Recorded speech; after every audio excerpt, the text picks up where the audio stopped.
Okay, question number two, this is totally different. Is there a fundamental difference between the energy that comprises men and women?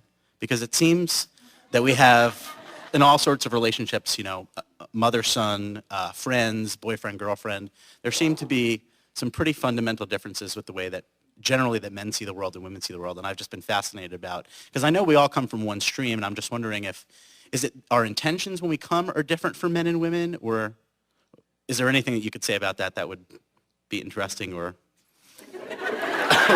or useful or anything? Well, the most significant thing that we want to say, and we want to say it in a very bold, blunt way, is that from an energy standpoint, the energies are not different. Okay. Meaning you all understand that you come forth from source, and you all understand that law of attraction responds, and you all understand that law of attraction responds fairly always. In other words, there's never any favoritism that goes on.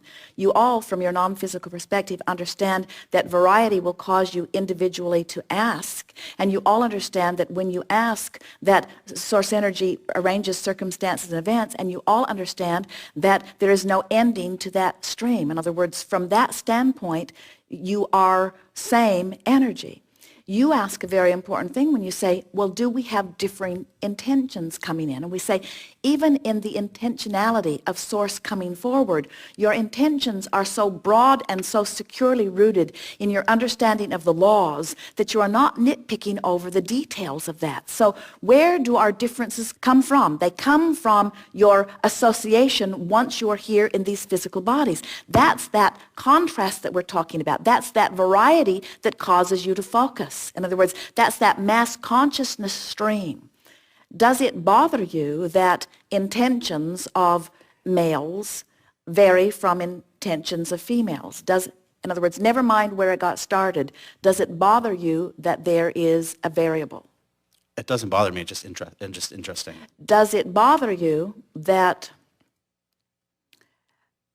people who are tall see the world differently than people who are short? Does it bother you that people who have been here longer see it differently than people who are here newer? Or are you beginning to relax into the idea that every perspective varies and that it is uniquely what it is? No, that does make sense. You see, here's the answer that we really want to give you to your provocative question, and that is a woman, female, who is here focused in a physical body and in absolute alignment with source would not be different in enough ways to mention from a male who's in a physical body and in alignment with source. Because each of them, through their roles in life, have been asking for things through the perspective that they have, which is contoured by the perspective that they have, and source energy has the ability to satisfy all of those intentions. And so another way of saying it is a person in alignment is a person in alignment, is a person satisfied and eager and passionate about life, not caring about what gender or what nationality or what place they are born into. So the specific example I'm thinking of, and I see this with friends of mine, it seems that a lot of times in a relationship, the woman is really eager to settle down, to get married, to have kids, and the guy gets like kind of dragged along into that.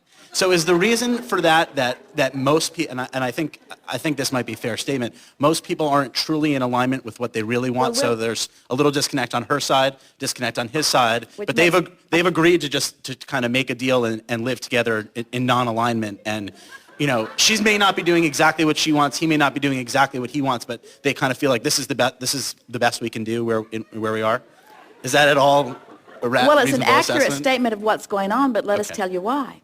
So there is a powerful acknowledgement. You hear us talk about this emotional scale and how on the good feeling end of the scale is your perception of freedom.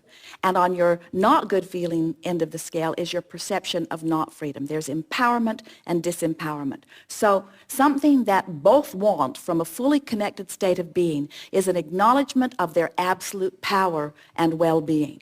So What's happening is this desire for this empowerment and well-being is just playing out slightly different in males and females because of the way society has touched them. That opposite end of that empowerment plays out in women to make them feel more insecure, and it plays out in men to make them feel less free. So the more insecure she feels, the more he feels not free. And the more freedom he strives for, the more insecure she feels.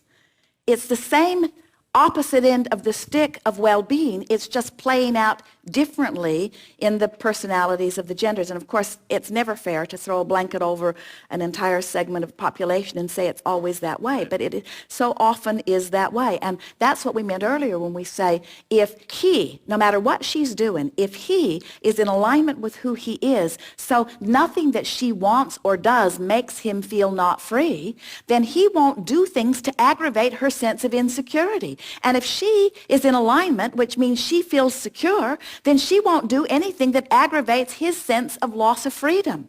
You see what we're getting at? So only one of you has to be aligned, and that'll work out. But it's better for if both are. Oh, it is so wonderful to be in alignment. It is so wonderful to say, I know that I'm free, and in knowing who I am, I don't have a particle of insecurity within me. Wouldn't you just love to be rendezvousing with someone who was just tuned in, tapped in, turned on, who would say to you, I'm so self-sufficient in my alignment that nothing you do will take me away from my alignment, so just live your life in the way you need to. I'm good no matter what. Wouldn't that be a fresh breath of air? But instead, what most of them are saying is, you know, I saw you look at me in a particular wonderful way the other day, and it felt better than anything that I've ever felt in my life, and now I need you to always do that. Will you do that for me, honey? Which means don't look anywhere else, and don't do anything else, and don't have any thoughts of your own. Just let me and my security be your dominant intention for the rest of your life. And he says, and then when he reaches for his natural alignment, she says, oh, now I feel insecure. I felt secure yesterday when you looked at me that way, but now today you look at me that way, I feel insecure. And we say, line up with your energy and leave him alone. And line up with your energy and leave her alone. Stop giving other people the responsibility for the way you feel. It's the only place you're ever going to find freedom, you see. So everything...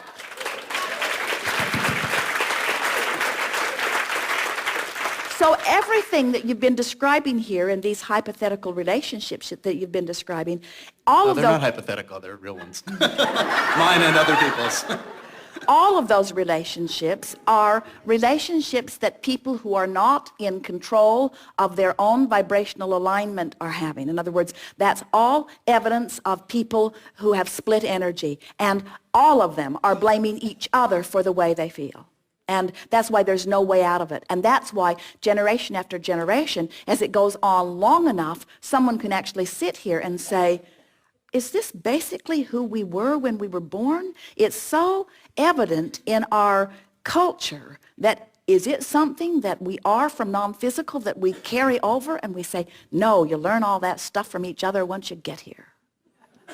And really, to close the loop on both questions, really the key, alignment then is just the key. Once you get yourself in the right place and relax, the right action will present itself to you in business or personal perfect or words, and let's take it still whatever, further. anything. Perfect words, and let's take it a little further by saying, and it's my job and my job only to find alignment. And while other people in alignment enhance my alignment, I'm dependent upon no one for my alignment because I'm aware of my 2 points of vibrational relativity.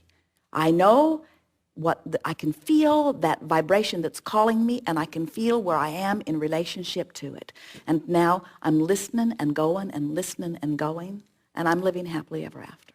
And really, when you say source calls you, isn't it a part of yourself calling you? And not only the part that's here and who you really are, but the part of you that's not focused here, that's somewhere else, is kind of saying, hey, this is who you really are. And when we say source is calling you, we're not talking about that source energy that was you before you were born only. We're talking about that source energy who was who you were before you were born, who is now, because of what you've been living, become more. In other words, that feeling of unfulfillment, that feeling of frustration, that feeling of being torn apart, every single time, no matter what negative emotion you use to describe it, is you not keeping up with the you that this life has caused you to become. You were up to speed with who you were as you came into this physical experience, but this life caused an expansion that you've got to keep up with or you're not going to be happy, you see. And that's the thing that we want you to keep your ear to the ground to feel. And yet most people instead are looking at that one and looking at that one. Oh, you make me happy. And we want to say, no, that person doesn't make you happy. You choose to be unhappy or happier. You choose to be less happy or more happy. That person doesn't have anything to do with it. That person is just a vibrational match to somewhere you've been along your physical trail. Leave them out of the equation in terms of whether you're happy or not. You just find thoughts and find a way to look down the road enough to be happy, and law of attraction will bring you the people that match that. If you've got a lot of miserable people around you, you just got to face the fact that you're miserable.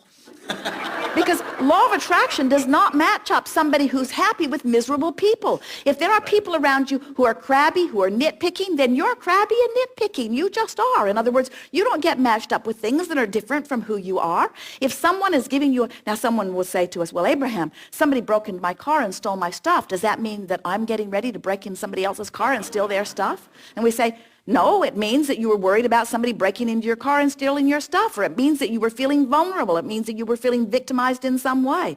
Something in your life got you pointed there, and as you were focused upon that and activated a vibration of that, then law of attraction just cooperated and gave you other things that matched how you feel. It's always that way. It's so nice when you realize that what's manifesting is an exact replication of what you've been thinking and feeling. We call that post-manifestational awareness. And now, in this gathering, we're talking about pre-manifestational awareness. I can feel when I'm pointed that way. If I keep pointing that way, then I'm going to live the repercussions of the stream beating me up. The stream that somebody else set into motion, the stream that I set into motion. In other words, I'm the one calling the stream. I'm the one, which is what you just said, I'm the one responsible for the stream. I'm responsible for my placement in it. I'm in charge. And then you say, and you, sweet girl, are just someone that I'm going to walk through this world enjoying life with, but you're not responsible for anything that happens to me. I am. And no matter what you do, I have the option of giving that my undivided attention, which means it might affect my vibration, which means I might be tempted to blame it on you. Or I can give my attention to that which I am dreaming. I can let what happens with you give birth to something new, and I can turn my undivided attention to my new preference, or I can keep beating the drum and justification and rationalization about why I want that. We think that's why you're getting ready to move into some new businesses. In other words, you're discovering in the field of work that you have that there's a lot of justification. In other words, to win the lawsuit or to win what I'm wanting, I have to beat the drum of what's wrong with that. Well, I do more business law, so I don't have that. But you're right that what I'm seeing in my work now is showing me contrast and saying, well, hey, this isn't necessarily what I really, really want. What I really, really want is there, and I know I'm on the way there. So. And you are wise enough to know that your vibrational escrow has been dramatically enhanced as a result of what you've been doing. And I feel like it's growing every second of every day. And so, in a really powerful way. And does that make you feel exhilarated or in a hurry?